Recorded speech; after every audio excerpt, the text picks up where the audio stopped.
Welcome. I'm a bit nervous. I've been giving this speech before, but never to what I presume to be my peers. I've been talking about this to policymakers, and that's quite different from this crowd. It's about electronic patient records.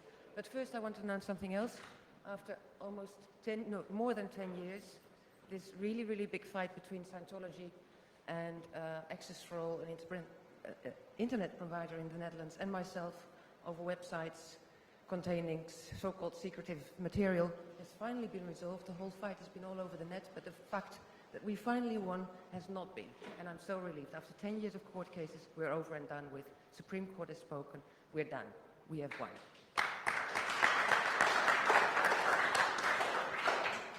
This book on the electronic patient records that I made is part of a new series that I'm publishing. It's going to be 6 books in 3 years. It's all about the social effects of technology. We would like to write about underexposed subjects such as these electronic patient records, and we always try to sort of mix theory and practice. The first one was about electronic patient records, the second one will be about the economics within gaming, and the third one will be about Web 2.0, and for the rest we have as of yet no clue. If you have any ideas, you're most welcome. Why a book on electronic patient records? The whole debate about them has been going on for at least 10 years in the Netherlands, but there has been no public debate whatsoever about its premises, its goals, its whys, its hows, the whole implementation, what should be in them, who should access them. There's been no public debate whatsoever. Well, it's a really, really important subject. Newspapers have not been doing much more than just sort of progress reports, press releases. The Minister of Health signed a new contract with so-and-so. That's the kind of information that we've been having in the Netherlands about this really big project that's going on. At the same time, you can see that all the policymakers have this sort of absolute faith in technology. This new technology is going to solve everything. It's going to be the new Valhalla. It's going to be the new heaven on earth. So what I wanted to do was to examine the premises, and actually as a sort of hidden agenda, I hoped to help to resensitize people to issues regarding privacy. We all think that privacy is dead, but I do think and do believe that in matters of health and finances, people do value their privacy quite a lot, and actually more than we think. So this, I thought, was a nice subject to make people a bit sensitive again about privacy. The whole idea behind this electronic patient records can be summed up as in this way. Everybody hopes to make medical information more accessible nationwide. So instead of just my GP having my information, GPs all over the country can access my medical records. Also, because they can access it at the same time, real time, they all can share the same information. By now, my GP can send information to my specialist can send a letter back, but by the time my specialist gets the letter from the GP, things might have changed in this. He might have entered new information, which, if it's all done by letter, is really difficult. So this whole idea is that everybody can access the same information in real time, without too much delay, without paperwork. And thereby also the government hopes to enforce cooperation and sharing, which becomes more and more important because the Dutch have embarked on this really big project of making, well, not healthcare, but the financing of healthcare a bit more privatized. And so by now everybody is competing over patients, which also means that people are a bit less prone to share information than they were a couple of years ago. So this electronic patient record is also meant to reinforce cooperation amongst doctors. So to sum it up, it would reduce bureaucracy because there would be less paperwork. It would increase efficiency because everybody had actual real-time information. Thereby, it would reduce medical errors, such as giving people the wrong medication, not knowing that some other doctor had already given them medicine A while you were prescribing medicine B, which actually conflicts, which then makes people end up in the hospital. So that kind of medical errors would be reduced. And thus, in the end, it would reduce costs. That was the whole government aim. This is sort of description of the old situation. You have all these people, all these institutes, pharmacies, specialists, laboratories, GPs, physiotherapists, all communicating with one another over your records, and everything goes by mail, snail mail. Sometimes they use Edifact, which is a sort of, well, it's not email, but it's sort of electronic message, which is coded in a certain way. But that's, first of all, it's very expensive. Secondly, it's slow.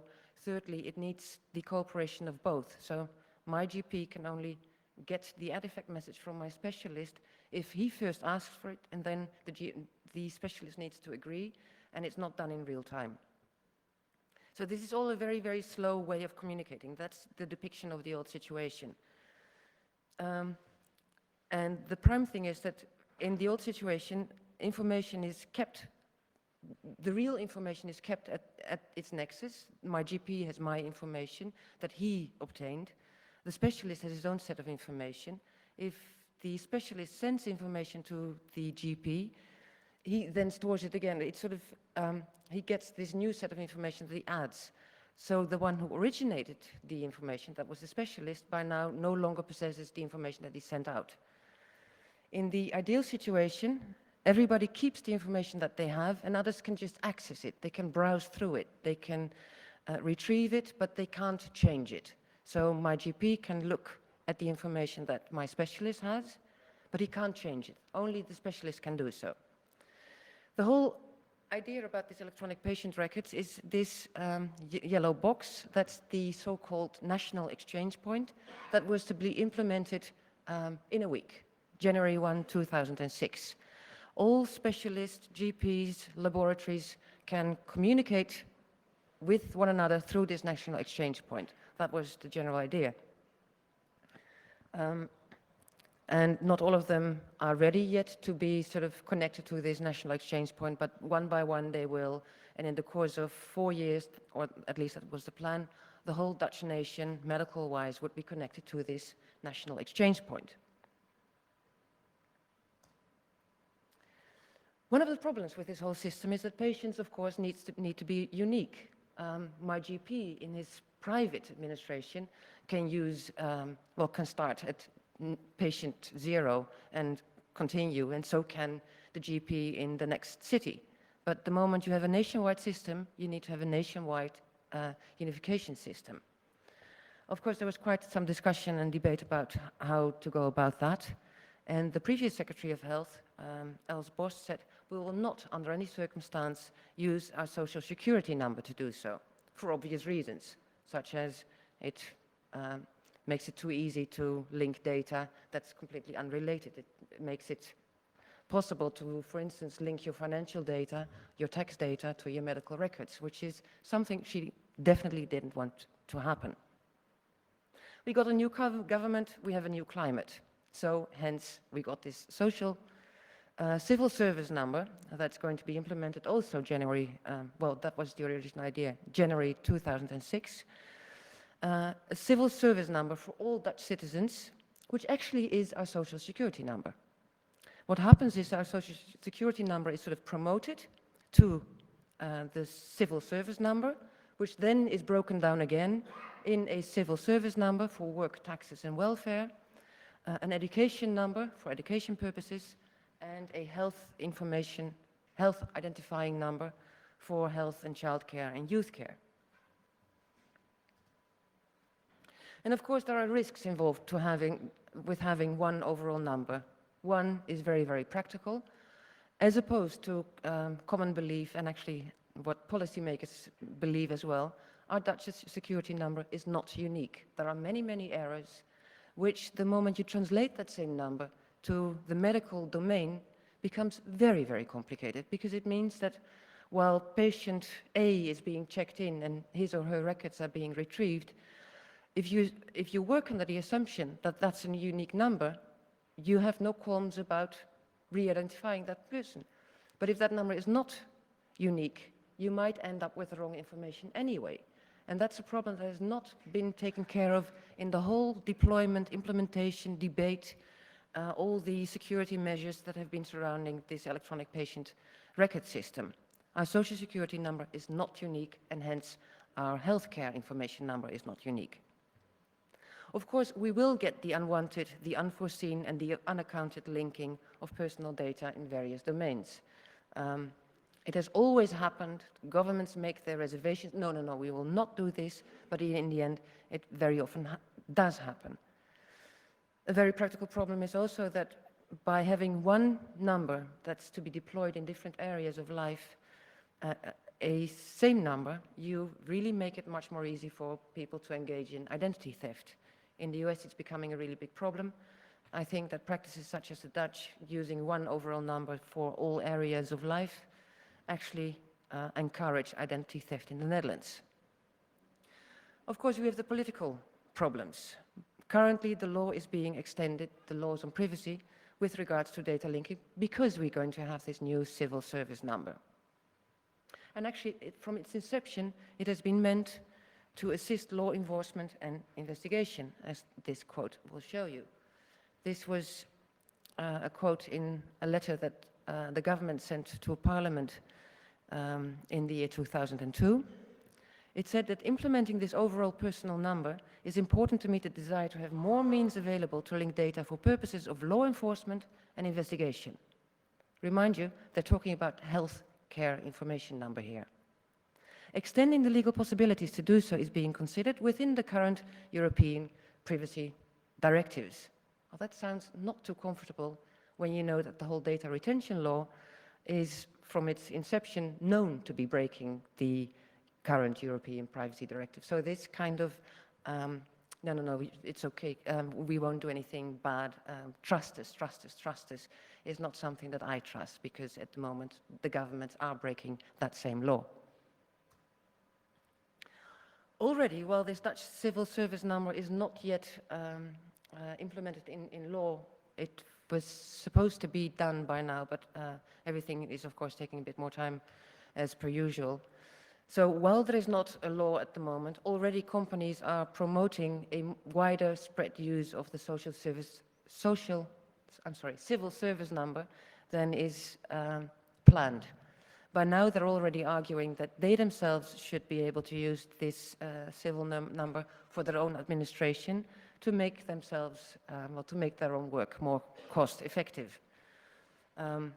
This is a quote from a sort of organization for companies, and the whole press release was, you can see it at the bottom, the whole press release was called "Privacy Obstructs Efficiency." It gives you an idea of where we're heading. To make it more complicated, the government in the Netherlands has been eager for a couple of years already to introduce a new identity card. We all have our passports, which will soon be biometric. And the argumentation for that has always been, yeah, but we need to give our citizens a biometric passport in case they want to go to the US, because the US demands biometrics in passports. Not as in, but we want to have it ourselves. No, it's really, it's America's fault. We can't help it. But at the same time, and it's been badly publicized, but it has been going on, they've been eager to introduce their own biometric electronic national ID card. And they've been doing so for years. But one of the really big problems is that such an ID card is going to be expensive precisely because of the biometrics. And they could not really explain to the general at large why they should have this electronic national biometric card, because there was nothing to go with it, nothing that would make it attractive to citizens. As in, if you once have this new electronic card, you can do so and so and so and so. But suddenly, this summer, the Department of Health came up with this brilliant solution. We're all going to need an electronic biometric ID card so that we, patients, we ourselves, can access our own electronic patient records over the internet, and we can consult what our GP has about us, what our specialist has about us, and what have you. So suddenly there was this first, what do you call it, application for the ANIC, which made the ANIC suddenly look viable in the eyes of the government, and by now we are going to have it. While at the same time we have this sort of digital ID already in the Netherlands, which is again based on your social security number. So you can actually use that to access electronic patient records if and that's another problem, electronic patient record systems would have this possibility that patients can actually look at them, but they don't. That's rather funny, because at the same time this ENIC is being sold to the Dutch citizens, is being promoted because it will enable us to look at our own patient records. But no program running at the moment and no program in the making has this possibility at all. So basically we're going to be, we're getting something that we can't use, leaving aside the fact that it's going to be a card. And how the fuck is anybody going to use their electronic patient records over the internet using a card? I mean, most people don't have card readers. Most people certainly don't have biometric card readers. So this whole notion of people being able to access their files is a bit ridiculous. More importantly, there are technical problems regarding the electronic patient records. I'll give a short summary. Of course, we're going to have viruses, and this has actually happened already in the Netherlands. This is one hospital in the Netherlands, Sparno Hospital, that, as they called it, went, formerly they went paperless, as they called it. Their whole polyclinic system went paperless in October 2004. And exactly half a year later, in March 2005, they got a virus. They're still not quite sure how they got it. Probably it was through a USB stick or a CD that was contaminated. And the end result was that the whole polyclinic could not access electronic patient records for 1 full week. Quote of the spokesperson of the hospital: "Fortunately, some of the specialists still had paper files, otherwise they would not have been able to treat their patients." Do you want a system that actually making it possible that no medical data can be retrieved for a week? To make the story more sort of ridiculous, what they had to do was to check each and every computer in that hospital, and it's 800 computers, by hand and update them. The same has already happened in various radiology departments in hospitals in the Netherlands, but unlike Sparno Hospital, none of them went public with it, so it's sort of well, badly kept secret that this has happened. And the same thing happened. It was, again, a virus running on machines, making it impossible for at least a week for, in this case, scans, echoes, MRI scans, and what have you, to be retrieved. We have bugs in programs. Of course, these programs are very, very complicated, and it's very, very difficult to test them. Well, you know, it's the standard problems that you have with big programs. The National Health Inspection announced in August of this year that there was one problem with one specific program used for pharmacies, for their information systems, but it was a bit of a complicated problem, and actually it was a big problem because it meant that in 200 cases, 200 types of medication, the dosage that would be prescribed was too high. And it was not minor medication, it was stuff like cytostatics, it was hormones. And the rumor is that one person actually died because of this medical error or this computer bug. Of course, we are also going to have data entry errors. That's sort of on the user side of it, but very often you're going to have problems with identification. A very known problem, and everybody who's been not writing about electronic medical records or electronic patient records, but actually investigating what hospitals and GPs and specialists do with them and how the actual use is going about, notices that people are making so many mistakes when entering information. And one of the common mistakes is that you get this sort of drop-down menu with your list of medication or the list of dosage, and people just misclick. And suddenly you get the wrong medication. The wrong medication is entered into your files, and people don't really notice it. Programs are sometimes so complicated that people enter medication in one sheet of a program, one page view. They don't see that they need to do it somewhere else as well, or the other way around, they do it somewhere else as well just to make sure. So people end up with twice the same medication. There are quite a number of mistakes that these programs create, or that the bad ergonomics of these programs create, or sometimes it's just misclicking. It's the usual error proneness that you have with information. The stupid thing is that we are being trained to believe that computer information is so much more reliable than our own paper files. Everybody is by now being taught this electronic patient record is going to make medical errors less prone. We are being trained, the whole audience is getting this message. Electronic records on patients, on medication, are more reliable, which is stupid if you know that people make more mistakes with them, so you should actually teach people to be very careful with them.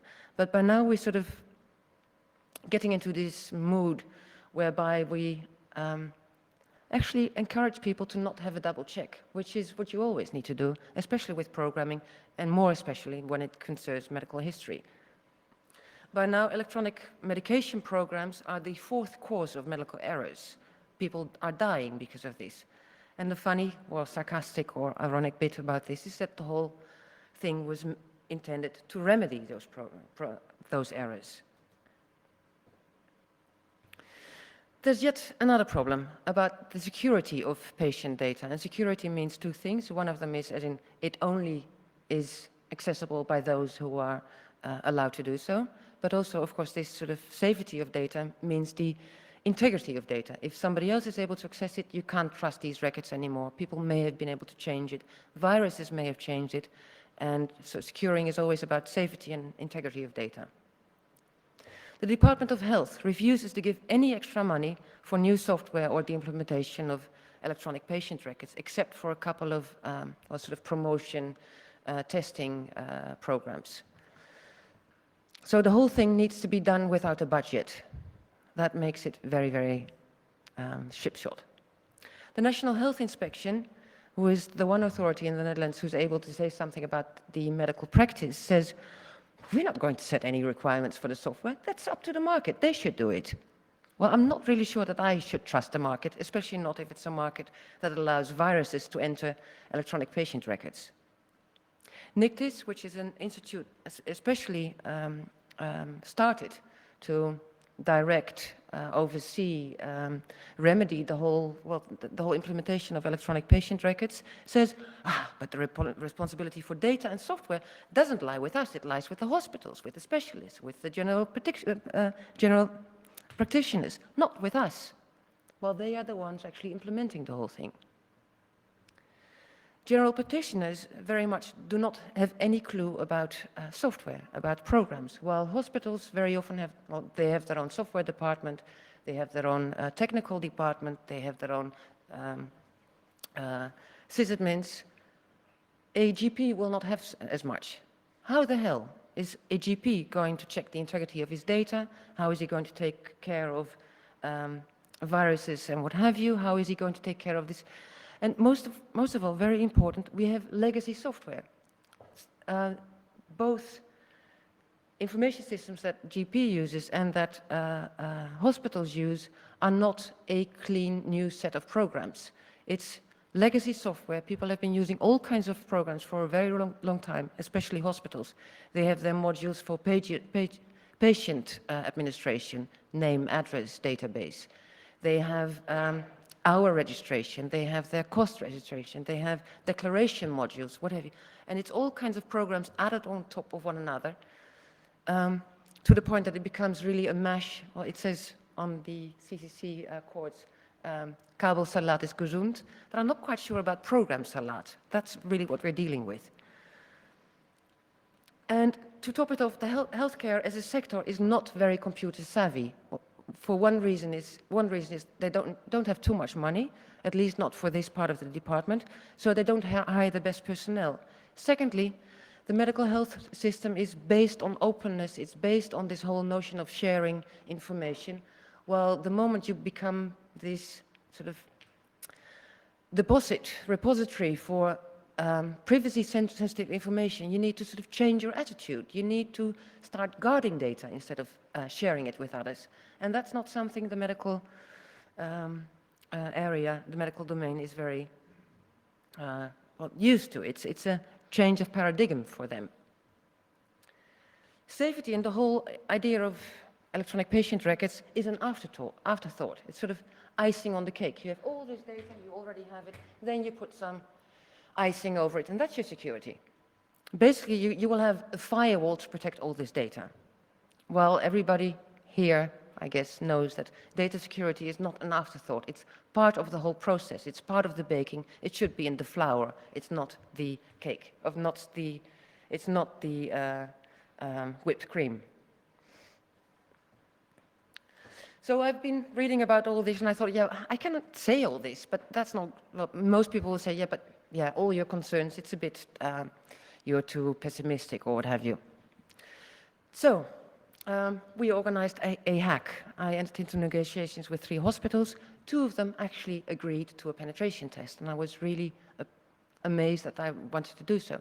We got full rights to enter into a penetration test. I got people from the 3 best companies in Holland to perform this test.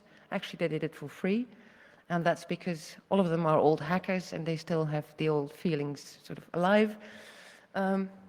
We had quite some fun doing it, organizing it, because for them also it was a new area. All these companies have hardly been thinking about the electronic patient records as a new safety and security problem. So for them it was fun, and it gave them quite some experience as well. So we ended up doing a penetration test with 2 hospitals. One, a regional hospital that already provides an electronic patient record system for a series of general practitioners, for a revalidation clinic, and for a nursing home, and of course for its own hospital, which has a couple of departments and a couple of locations. And the other one was one of the biggest academic hospitals in the Netherlands. The first test, test A, was going to be a completely technical test, just penetration from the outside. The second one was, well, we wanted to do social engineering there as well. And the results were quite shattering. In Hospital A, within a couple of days, we could access all electronic patient records. That was 1.2 million patient files. Actually, we were in that system for 3 weeks, shoveling enormous amounts of data around, just as a test, left to right, from one side to computers, the other side. They didn't even notice. They did not notice. The problem was, amongst others, they had no I can never pronounce this, compartmentalization. Once you entered one database, you could access all the rest. They basically depended on a firewall for data security. How we got in? A MySQL injection. It meant that we could access actually the records of 8% of the Dutch population by hacking one hospital. That we could access this information didn't only mean that we could just see it, and seeing it was also really, really awful. At one point, for the book and for my presentation, I had to get sort of samples of what we could get.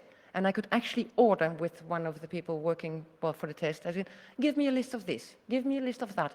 And within seconds, it was all coming to my computer. I could ask and it was delivered. But the fact that we could access it, it meant that we could copy it as we were doing, but also we could delete them. We could have deleted 1.2 million records. More infamous, we could have changed them. And changing is much more, it's less noticeable. We could have changed a couple of blood groups. We could have changed the status of people being HIV positive or negative.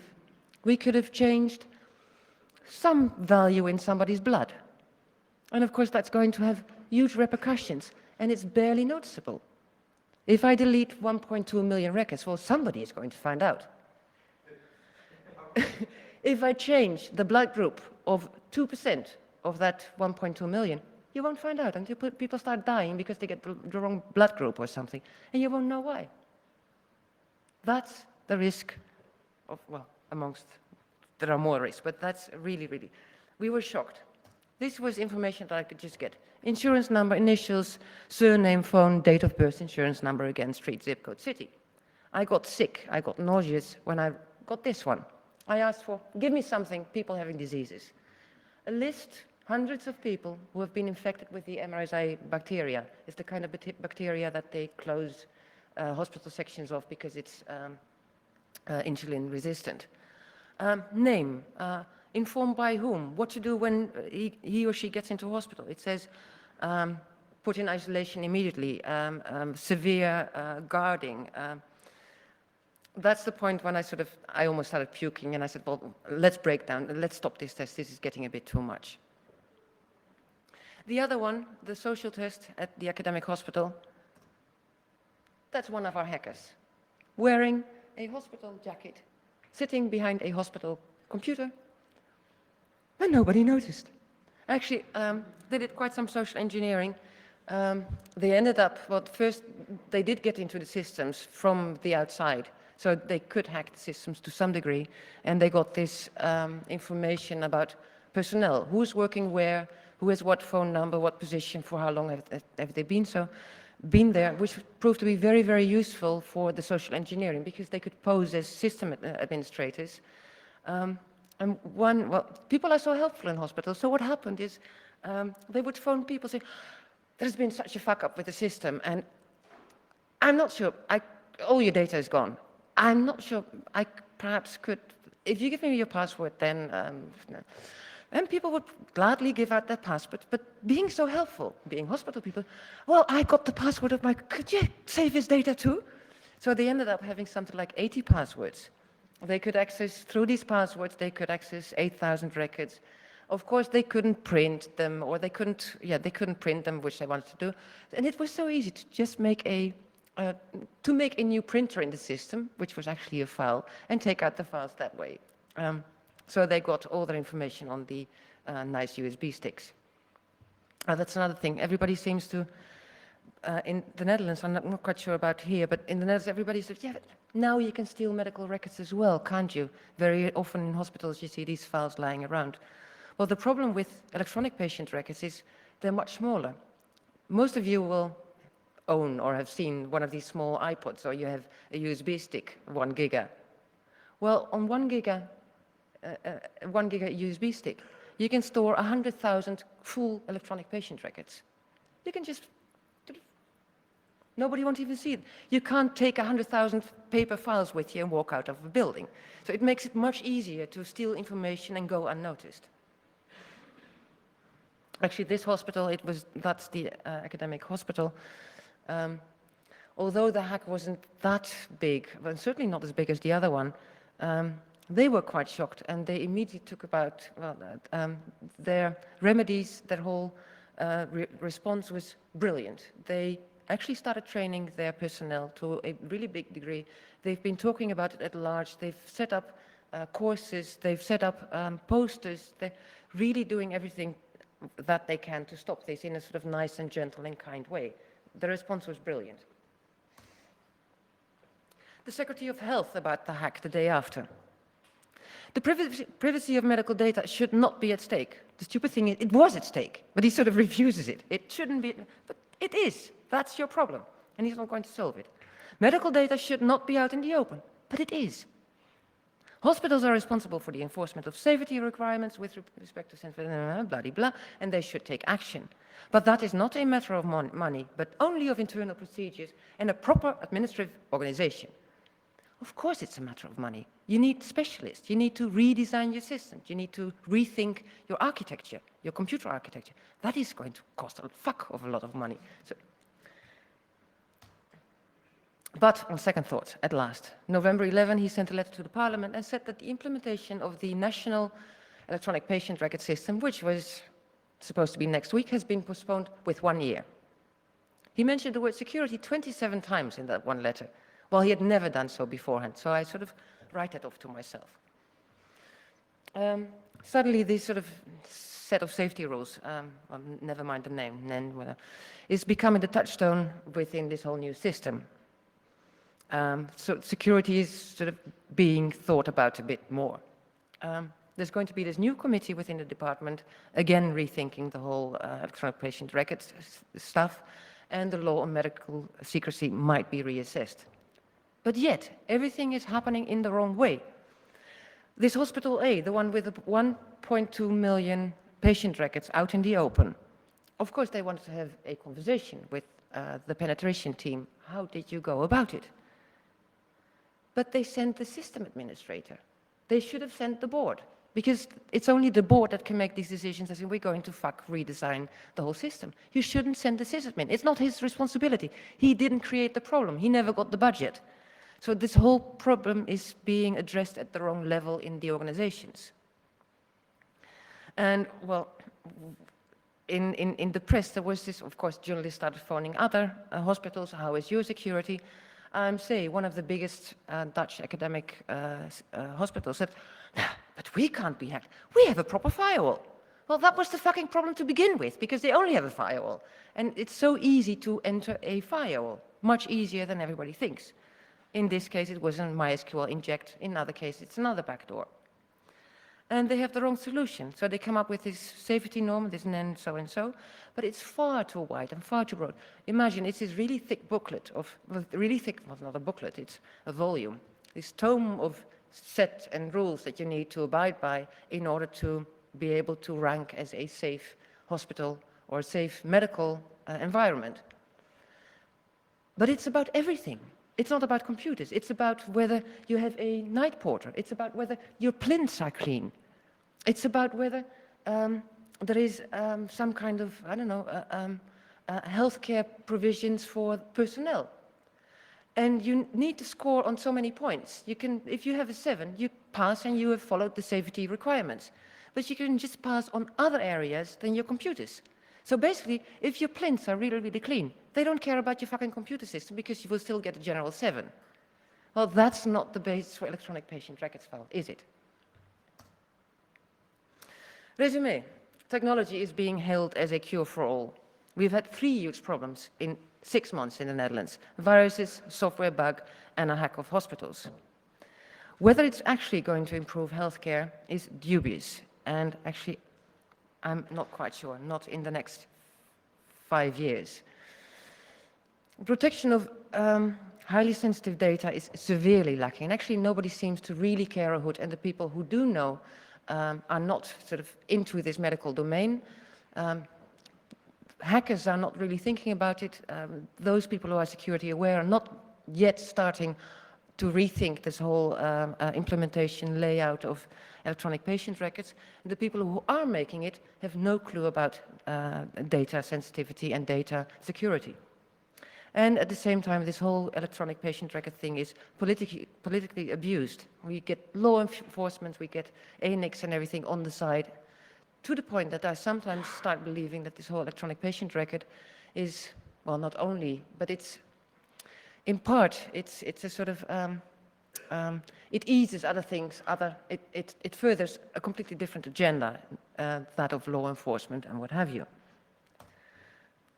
That was the story. I thank you for your attention. If anybody has...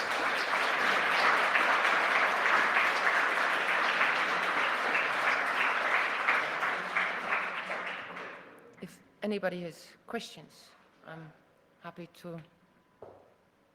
Yes? Yeah, I'll repeat it after. Hello? Yeah. How big do you think the risk is that there are going to be criminals trying to make out money of these problems? I'm not sure, but I've done some research on what happened in other countries, and there are already a couple of examples of people getting medical files and using them to, well, for blackmail, selling information. And medical information is going to become more and more interesting, especially within bigger companies that buy whole new companies. The moment you can say something about the health, general health of the prospective new employers or your prospective new very expensive manager, well, your negotiation process becomes a bit cheaper. So yes, I think people are going to use it for money, and it has already happened. The interesting thing is that that kind of information was not obtained through hacks, but internally. And of course, you should never ever forget that very often problems with information, it's not people from outside hacking. Viruses very often don't come from outside. Most of the time, the original source of viruses is inside, and the people stealing information or abusing information are people inside. Yeah. So it's... But more and more people are working with electronic data, electronic medical data.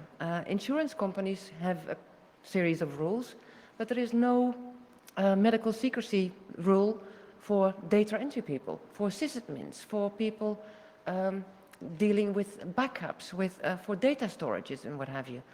These people by now do not fall under the law of medical secrecy.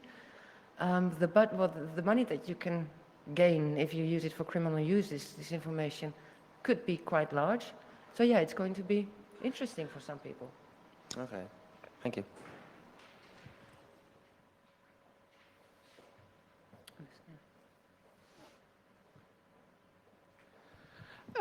You referred to cases where when people were dying because of wrong treatment. Is there something special cases that were published or that you know of? No, it's the fact that, well, this idea that at least one person died of this because of this bug in pharmacy programs. It's a rumor, and the rumor is based on the fact that the health inspection had such an awkward phrasing about the history of this whole problem that you couldn't help but think that that was actually the case. And I've spoken with the inspection. Ian Kampas over there, who's been working on electronic patient records as well, has spoken with them. And they won't say, but you get this feeling that somebody, at least one person, has died. Yeah. There was somebody there.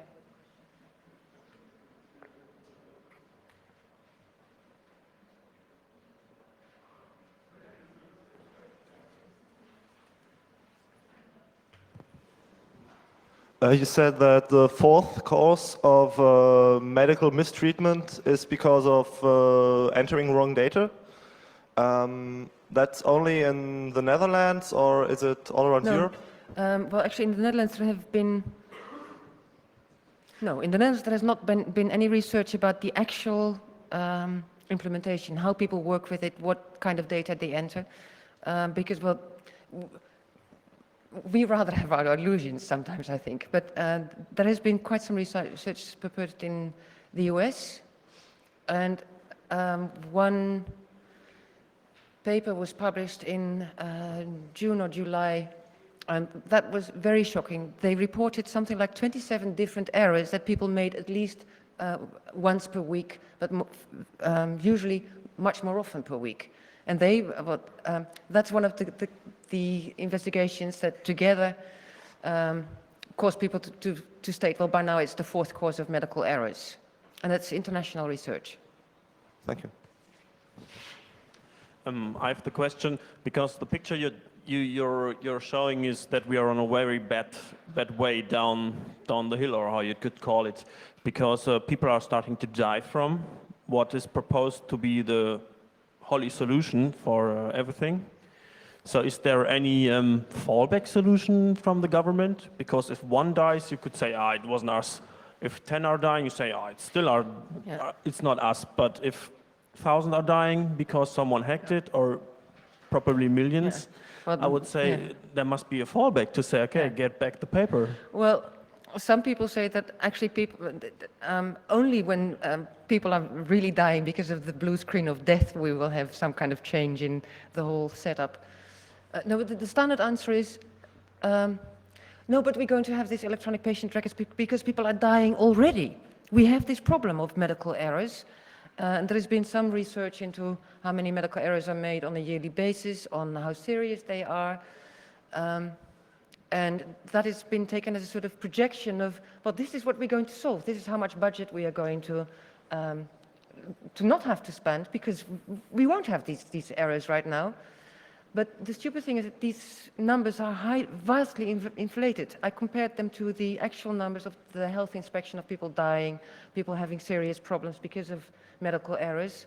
And there seems to be no relation between the two, as in actual reported deaths and what all the research that they use to argue in favor of electronic patient records. So everybody seems to be abusing numbers. But yeah, the obvious reply is, well, by now people are dying too, and we're going to make that less.